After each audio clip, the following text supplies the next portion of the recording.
Hello everyone, welcome to study to peak. मैं प्राची राज आप सभी का वेलकम करती हूँ स्टडी टू पीक में।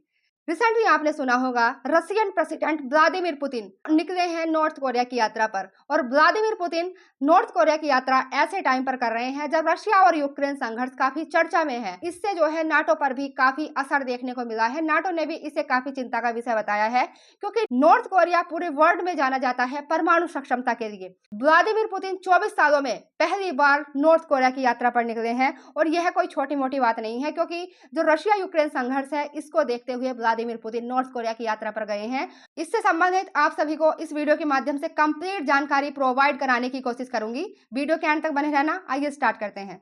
यहाँ पर आप आर्टिकल देखें। नाटो को चिंता है कि रशिया उत्तर कोरिया के मिसाइल्स और परमाणु कार्यक्रम का समर्थन कर सकता है। आप सभी को मैं बता दूं, नाटो के प्रमुख स्टोल्टनबर्ग को इस बात की चिंता है कि जो रशिया है, रशिया उत्तर कोरिया के मिसाइल्स और परमाणु कार्यक्रम के लिए क्या सहायता दे सकता है। रशियन राष्ट्रपति व्लादिमीर पुतिन 24 वर्षों में पहली बार परमाणु हथियार संपन्न देश की यात्रा शुरू कर रहे हैं।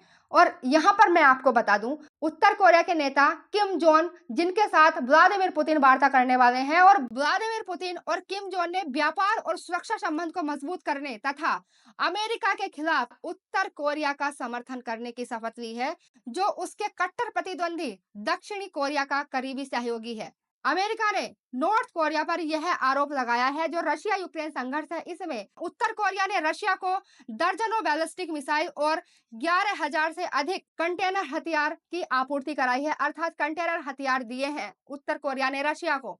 और आप यहाँ पर देखें, नाटो के महासचिव जेम्स स्टोल्टनबर्ग और अमेरिकी विदेश मंत्री एंथनी ब्लिंकन एक संयुक्त वार्ता करते हैं और इसमें चर्चा करते हैं यूक्रेन में रशिया के युद्ध को चीन, उत्तर कोरिया और ईरान द्वारा बढ़ावा दिया जा रहा है, जो सभी पश्चिमी गठबंधन को विफल देखना चाहते हैं। नाटो के महासचिव स्टोल्टनबर्ग कहते हैं कि नॉर्थ कोरिया को उनके मिसाइल्स और परमाणु कार्यक्रम के समर्थन के लिए रशिया द्वारा दिए जाने वाले संभावित समर्थन के बारे में भी चिंतित है कि रशिया की युद्ध अर्थव्यवस्था के लिए चीन का समर्थन दर्शाता है। यूरोप में सुरक्षा चुनौतियां एशिया से जुड़ी हुई हैं। अगले महीने आप सभी को पता है जब नाटो शिखर सम्मेलन होने वाला है, इसमें ऑस्ट्रेलिया, न्यूजीलैंड, दक्षिण कोरिया और जापान के साथ गठबंधन की साझेदारी और मजबूत होगी। चाइना को किसी न किसी स्तर पर इसका परिणाम भुगतना होगा। स्टोल्टनबर्ग कहते हैं अभी जल्दबाजी होगी कि इसके परिणाम क्या होंगे, लेकिन यह एक ऐसा मुद्दा है जिस पर हमें ध्यान देने की आवश्यकता है, क्योंकि आज की तरह इसे जारी रखना व्यवहार्य नहीं है। और आप यहाँ पर देख सकते हैं, अमेरिकी व्हाइट हाउस के राष्ट्रीय सुरक्षा प्रवक्ता जॉन किर्बी कहते हैं कि वाशिंगटन उत्तर कोरिया और रशिया के संबंधों पर बहुत करीबी से नजर रख रहा है, जो उत्तर कोरियाई प्रायद्वीप की सुरक्षा को प्रभावित भी कर सकती है। और आप यहाँ पर देख सकते हैं, व्हाइट हाउस के प्रवक्ता कैरिन जिन पियरे ने कहा है कि रशिया उत्तर कोरिया सहयोग में वृद्धि एक प्रवृत्ति है जो उत्तर कोरियाई प्रायद्वीप में शांति और स्थिरता बनाए रखने में रुचि रखने वाले किसी भी व्यक्ति के लिए बड़ी चिंता का विषय होनी चाहिए।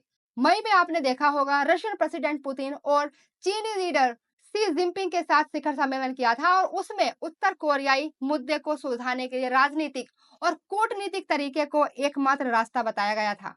और उन्होंने कहा है कि पुतिन अपनी चर्चा में किम को यह संदेश जरूर देंगे। और यहाँ पर आप देखें, स्टोल्टनबर्ग कहते हैं पुतिन की प्योंगयांग यात्रा उन देशों के साथ संबंध को मजबूत करने की उनकी हताशा को संकेत देती है जो यूक्रेन में उनके युद्ध का समर्थन कर सकते हैं। रशिया चाइना के सपोर्ट से अपना औद्योगिक आधार बनाए रखने में सक्षम हुआ है, जो मॉस्को के मशीन टूल आयात का 70% और माइक्रो इलेक्ट्रॉनिक्स का 90% आपूर्ति करता है। और स्टोल्टनबर्ग कहते हैं इसे रोकना जरूरी है।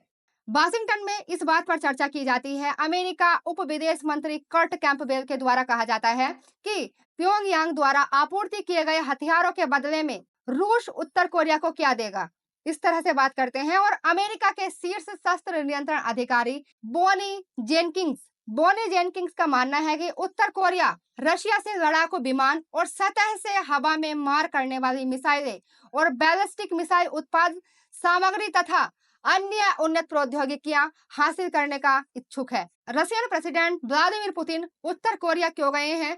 आशा करती हूँ कि आप सभी को समझ में आया होगा और नाटो पर इससे क्या असर पड़ा है। आज के लिए इतना ही।